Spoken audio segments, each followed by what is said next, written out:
Hello everyone, welcome back to another video where today we are going to be taking a look at some of the early reviews for the Space Babies and Devils CHORD. The embargo for the tabloids to basically cover these episodes in a spoiler-free fashion has been lifted, and so with that I'm going to be giving you a look at what they've had to say and kind of comparing it to my own experience with Space Babies in particular, but it's also going to be interesting because I haven't seen Devils CHORD yet. So it'll be interesting to see what they say about that as well. But before we get into it, do me a teeny tiny little favour, click that subscribe button, it'd be very much appreciated. We are trying to get to 20,000 subscribers as soon as possible, and any support would be greatly appreciated on that front. But with that said, let's get right into it. So first of all, let's look at the Space Babies review from the Radio Times. This is from Morgan Jeffrey. Doctor Who Space Babies review, a sci-fi romp powered by its dynamic duo.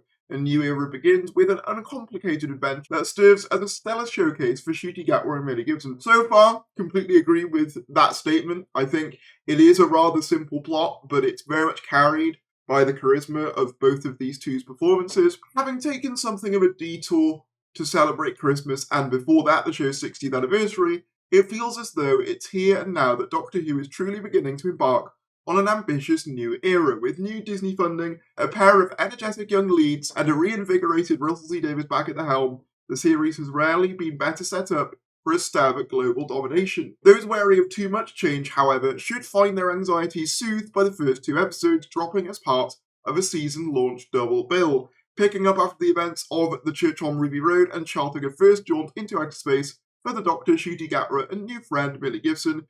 Space Babies is a frothy sci-fi romp that serves as a solid jumping-on point for newcomers, but also satisfy traditionalists with its scares, larks, and intergalactic daring do. Yeah, so I agree with this. I largely think that this is a pretty apt summary of what I saw. It's not a reinvention of the wheel. Those of you worrying that it's too different, I wouldn't worry about that. It very much evokes previous stories without also being a carbon copy of them.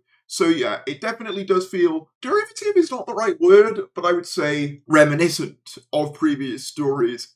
And it still very much has the DNA of Doctor Who, whilst also feeling fresh in its own way. The story is simple. Arriving on an isolated space station, the TARDIS duo discover a baby farm run by babies, and must protect their new ward from a threat prowling the lower decks. But one suspects that's by design. The narrative is straightforward, cast limited. Bridgerton's Golda Reshfield delivers a spirited turn in the most prominent guest role, nabbing a couple of the episode's best gags, but this allows time and space, no pun intended, to showcase the personalities and shared dynamic of Ruby and the Doctor, with Gibson and Gatwa lighting up the screen, both separately and together. Yeah, Golda's performance is genuinely really funny. I can't say why it's funny particularly, because obviously I'll save it for the actual review, but yes, her performance is very good, and she does have, for me, the funniest moments of the episode. I'm interested to see that they, confirm outright here that it's a baby farm seemingly run by babies, so I'm allowed to say that now. More so than his two previous appearances, Gatwa gets to run the gaunt of the Doctor's emotional complexity here.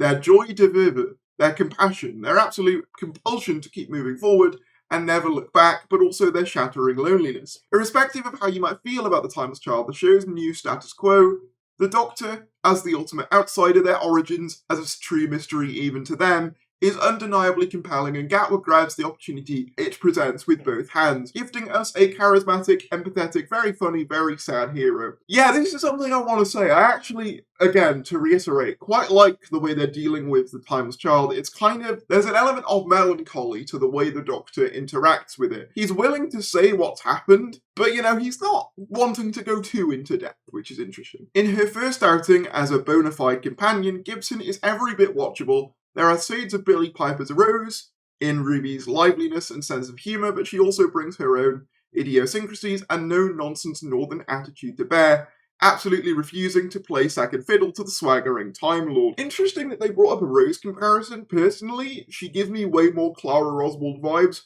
but northern. So, that's just me. But there we go. Though there's the occasional brief nod to a series arc, yes there is, Space Babies is, for the most part, plain and simple. Standalone tale well executed and powered by a pair of marvellous performances. Heaven sent, this ain't, but nor is it trying to be. Its lightness of touch and lack of complexity might turn some off, but as a pilot episode, it does the job and then some. endearing its leads to the audience and leaving us hungry for more adventures. As its hearts, it's a highly polished, good old-fashioned Doctor Who, uncomplicated, but not unsophisticated, above all else, fun. Yeah, that was my ultimate conclusion if you remember back to my spoiler-free review following the premiere. It's a very fun story. Don't go in expecting Heaven Sent or Midnight. It's not that.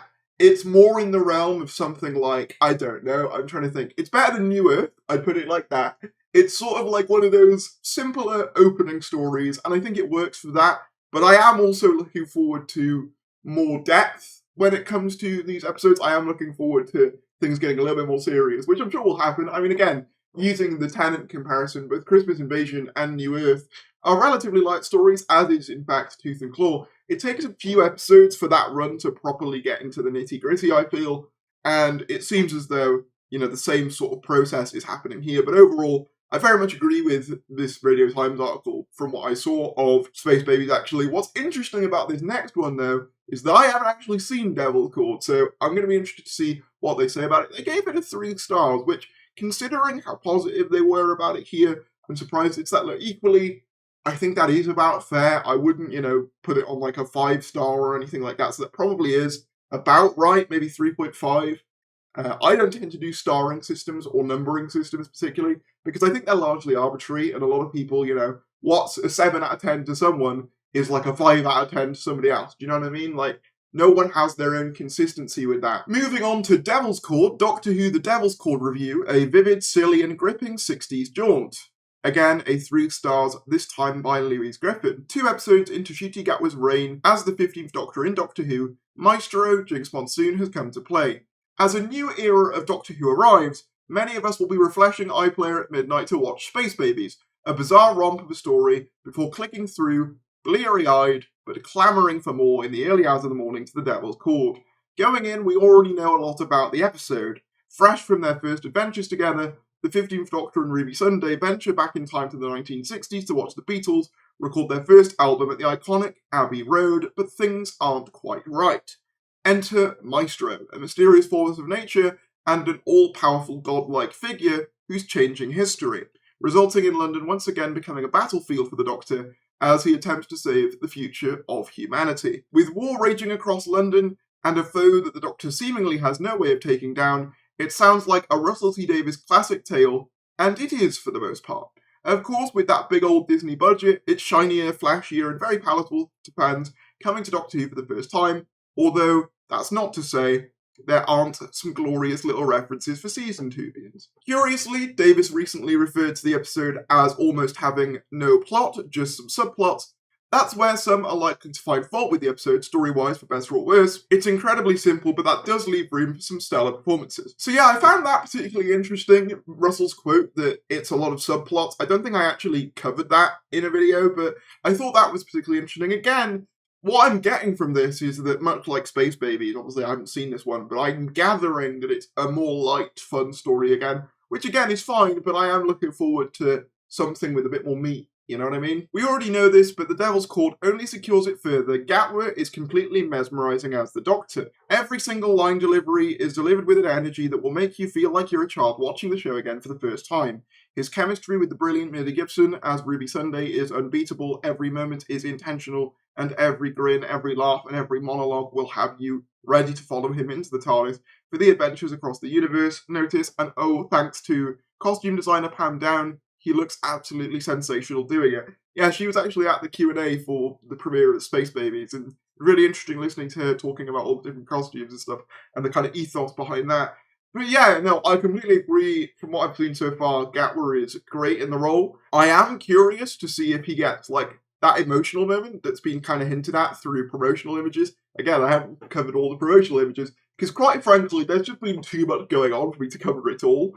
But yeah, I'll be interested to see this Doctor becoming more sad and angry and just showing those wide range of the emotions that I love to see in a Doctor. But this isn't the only standout performance in The Devil's Chord, and there's one that might just outshine him this time around. More than a decade after Jinx Monsoon first graced our screens on RuPaul's Drag Race, they've done just about everything, continuing to hone their craft on Broadway, and oh, this is the role for them. Maestro is a villain that feels like they could jump out of the screen, and they're impossible to look away from.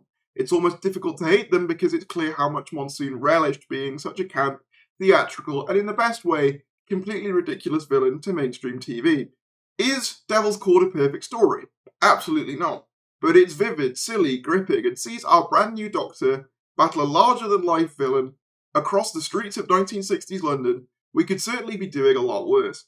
Sort of an interesting kind of way of ending it there. Sort of saying we could be doing a lot worse. I mean, I'm not saying that that's not a compliment, but you know what I mean? It almost feels somewhat backhanded, but I mean, I don't know. I didn't write this, so it's going to be interesting to see what I think once this episode airs, because I've not seen it. We also have a review from SFX. This time it's a 4-star review, and it contains both episodes 1 and 2. Space Babies may divide fans, but Ncuti Gatwa and Millie Gibson make for an immediately winning new TARDIS team. This is a spoiler-free review for Doctor Who Season 1, Episodes 1 and 2. One of the complaints that was occasionally levelled at last year's trilogy of 60th anniversary specials was that perhaps it felt a little bit too much like Sherwin and Russell T Davies' previous era of Doctor Who. Those episodes, and I personally loved all 3, consciously mimicked the structure of David Tennant's season of yore. There was a light-hearted opener, an experimental middle chapter that foregrounded character work, and the classic everything but the kitchen sink finale. Absent, however, was a sense that the RTD2 era would be moving in new directions. That's not an accusation that can easily be aimed at the first 2 episodes of Ncuti Gatwa's debut as the Time Lord. Space Babies and the Devil's Chord will feel familiar enough to regular viewers. This is still very much Doctor Who, and fears from fandom that the show has been Disney-fied, whatever that even means, are unfounded. Yeah, I agree with this wholeheartedly. At the same time, the show has made some changes. Both in tone, it feels in these 2 episodes at least lighter and funnier, I agree with that, and the type of stories being told, Davis has hinted that the series will be embracing its fantasy elements more fully, and that's certainly the case here, even while both episodes retain the dark edges and real-world themes of Davis's work. I agree with that as well. This is a spoiler-free review, so we can't get too deep into plot specifics. What we can say is that the Space Babies is set immediately after Churchill Ruby Road. Yeah, that's very true. Takes her first trip in the TARDIS, a random landing sends the pair to an isolated space station. This is a good chance to get all the essential exposition out of the way, to get both Ruby and any new viewers up to speed. In the episode's first 15 minutes, the Doctor has explained the TARDIS, its ability to translate alien languages, which we've actually seen clips of, the whole Two Hearts thing, and the current status of Gallifrey. Crucially, Davis's script foregrounds the Doctor's recent acceptance of his status as a foundling and theme, it seems, that will reoccur this season. The Space Babies of the titles show up, and this is where I feel the episode may prove divisive with fans and viewers. One of the great things about Davis's anything goes approach to Doctor Who is that quite frequently he'll come up with ideas that are so outlandish and bizarre that they're obviously brilliant. Sometimes, however, he'll hit on a notion that slides too far into whimsy that you end up questioning if the show, which in fairness is about an immortal eccentric who flies around in a phone box, has slid too far into outright silliness.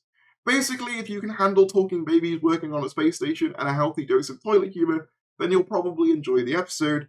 If not, then well, the next week will probably be more to your taste. Yeah, I think this is kind of echoing a sentiment that I have, that whilst I really enjoyed what I saw of Space Babies, I am looking forward to an episode that is a bit more, serious, that is a bit more Wild Blue Yonder-esque, for lack of a better term, because obviously I liked Church and I liked Space Babies quite a bit, but both of them are quite light stories, and I'm quite looking forward to something a little bit more in depth. Do you know what I mean? Putting the babies and the bogeyman, a suitably slimy monster lurking in the depths, aside for a moment, this is an episode that's all about showcasing the Doctor and Ruby together. As we saw in the Church on Ruby Road, Gatwa and Gibson have chemistry to burn, with the two gleefully bouncing off each other and clearly having a riot through time and space. Gatwa, in particular, is fascinating and mercurial in these 2 episodes. An admission of tragedy in his past is followed up by an enormous grin and a sense that, while he may have left his previous incarnation on Earth with Donna to do a rehab out of order, he still carries the weight of his long, bloody history.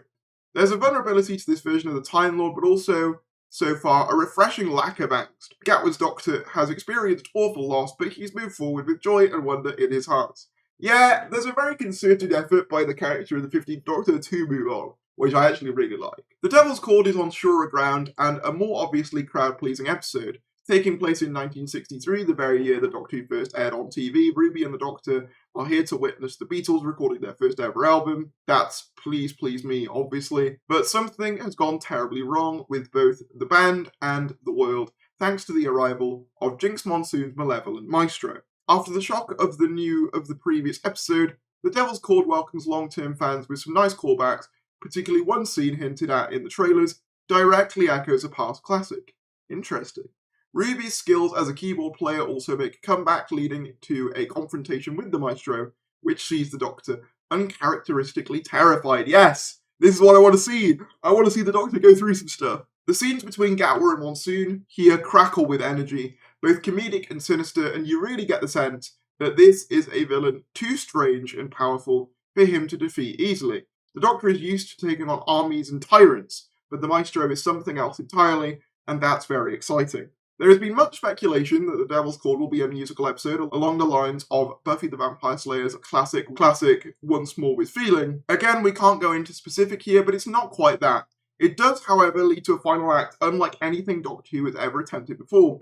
If you're watching the episodes live on BBC One, it will make the ideal lead-in to this year's Eurovision. Okay, so that's interesting. Perhaps the musical elements have been slightly overstated by people, which I think is interesting. If these two episodes are your first experience with Doctor Who, then you're likely to think it's the most bizarre TV show ever made, with its babies and beetles and dinosaurs and bogeymen. There's a sense that Davis is not only keen to open the show to a wider audience, but to push its boundaries beyond defined notions. Oddly, the things it makes me think are not just Star Trek and Alien, though both are lovingly winked at, but blockbusters like Paddington and Wonka, films that nominally take place in our world but have a strange own internal logic. That's pretty good company to be keeping. I never really thought about the comparison to things like Wonka and Paddington that are kind of very feel-good and fantasy-esque. But yeah, I kind of get that. At the same time, it retains the usual mix of life and death, love and monsters, as ever. Nice little reference there. We start the season with a light-hearted episode called Space Babies, and we'll eventually end it with one called Empire of Death.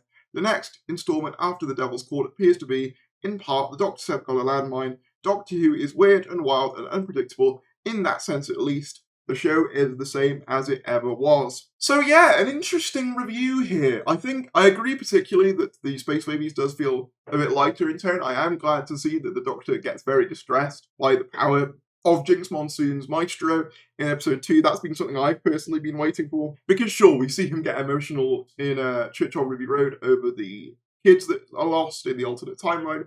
But seeing the Doctor be scared, and properly scared, is something that I don't think we've seen in a while, and I'm very much looking forward to that. That just about wraps up this video. If you've enjoyed, be sure to give it a like, comment down below your thoughts, subscribe if you're new, and I'll see you later.